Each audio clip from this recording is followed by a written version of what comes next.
Hey, Eric Gall here. I had a question come in from Joanne, and Joanne sent me an email and asked, how do I make sure my loved one is going to be safe? And I know this is a question that's probably on your mind too, so I wanted to shoot a video this week to talk about it. And there's really three key things that I think we should all be thinking about to keep our loved ones safe, especially over the long term, right? The way that I think Joanne was asking this question, and you're probably thinking about this question, is like, over the long term, how do I make sure that my loved one is safe? Okay, so there's three things that I want to talk about. The first one is to plan. And the reality is that especially if you're a parent, right, and or you're the caregiver that's older than your loved one, the reality is that your loved one is probably going to be need someone else to support them other than you at some point in their life, right? There's going to be a point in time where you can no longer support your loved one, and they're going to need the support of others, and they're going to need other people to have their back.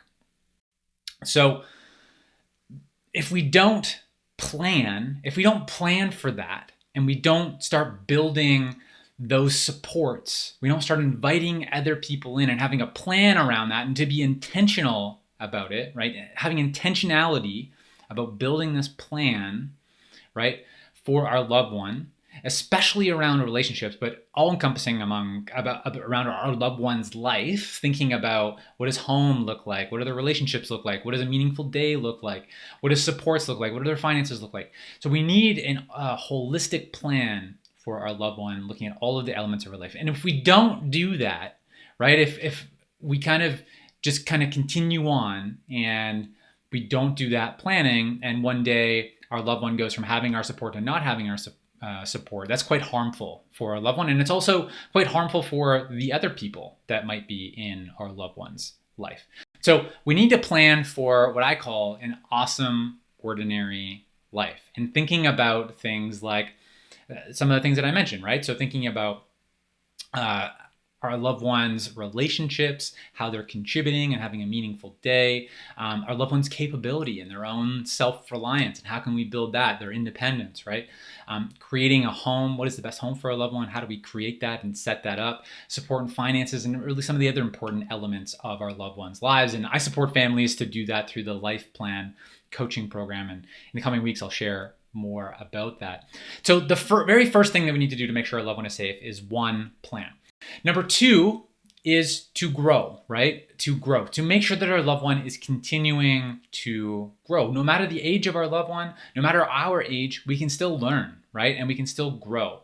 We still have that growth opportunity. It's an amazing capability that we all have as human beings. So what does our loved one need to grow? Well, they need the opportunity to try. So they need the opportunity to try new things. Maybe they need a bit of coaching or a bit of support, right?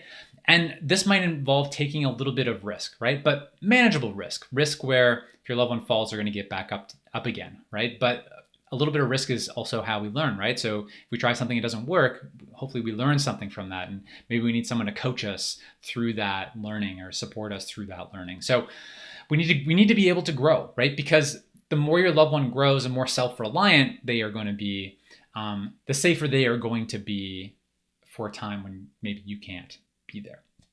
The third thing that is really important, and there's more than three things, but these are just three kind of things at the top of my list that we should be thinking about. So the third thing is to ask, right? To ask.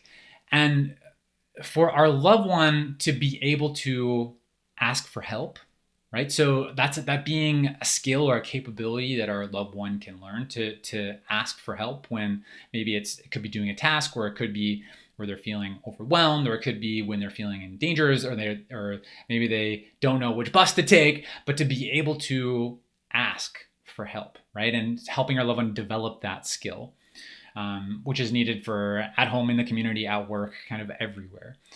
And the other part around asking is on us a lot of the time as family members, but to ask or invite others into relationship with our loved one.